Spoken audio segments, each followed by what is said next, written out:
তৃণমূল জামানায় ভোটের পর বিধায়করা ছিলেন ধরাছোঁয়ার বাইরে। সমস্যায় পড়লেও স্থানীয়দের ঘুরতে হতো দফতরে দফতরে, তবুও মিলত না বিধায়কের দর্শন। তবে রাজনীতির পালাবদলে বদলেছে সেই চিত্র। ভয় কাটিয়ে এবার সরাসরি অভিযোগ জানানোর সুযোগ মিলছে সাধারণ মানুষের। আর সেই সুযোগকে সামনে রেখেই নোয়াপাড়ার নীলগঞ্জ মাতারাঙ্গি এলাকায় আয়োজন করা হলো জনতার দরবার।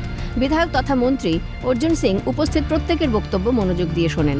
এই কর্মসূচিতে ভিড় জমান এলাকার বহু মানুষ। কেউ জমি দখল, কেউ বাড়ি দখল, আবার কেউ দীর্ঘদিনের ভয়, ভীতি ও অত্যাচারের কথা তুলে ধরেন। অভিযোগকারীদের দাবি, দীর্ঘদিন ধরে জমি দখল, বাড়ি দখল, ভয়ভীতি প্রদর্শন সহ নানা ধরনের অত্যাচারের শিকার হতে হয়েছে তাঁদের। এতদিন ভয়ের কারণে মুখ খুলতে না পারলেও জনতার দরবারে এসে নিজেদের ক্ষোভ ও অভিযোগ সরাসরি বিধায়কের সামনে তুলে ধরেন তারা। অভিযোগ খতিয়ে দেখে প্রয়োজনীয় ব্যবস্থা নেওয়ার আশ্বাস দেন রাজ্যের মন্ত্রী অর্জুন সিং। তিনি বলেন, গত 15 বছরে তৃণমূলের নেতাকর্মীরা সাধারণ মানুষের ওপর জুলুমবাজি চালিয়েছে। জমি, বাড়ি দখল, ভয় দেখানো এবং অত্যাচারের একাধিক অভিযোগ এখন সামনে আসছে বলেও দাবি করেন তিনি। এসব কোনোভাবেই বরদাস্ত করা হবে না। সাধারণ মানুষের পাশে থেকে তাদের ন্যায় বিচার পাইয়ে দেওয়ার জন্য আমরা কাজ করব।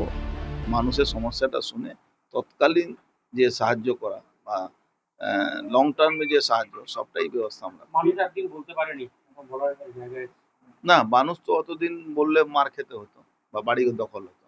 এখন তো পুলিশ প্রশাসন হোক, সিভিল অ্যাডমিনিস্ট্রেশন হোক, বা আমরা যারা পলিটিক্যাল পার্টি হয়ে প্রতিনিধি করি, মন্ত্রী হয়েছি, আমাদেরও কাছে আসলে আমরা আমাদের কর্তব্য আছে, আমরা এই কর্তব্যটা পালন করি। জনতার দরবারকে ঘিরে এলাকা জুড়ে ব্যাপক সাড়া পড়েছে।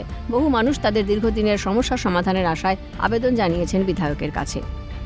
হিমাদ্রি শেখর ভট্টের রিপোর্ট, ক্যালকাটা নিউজ।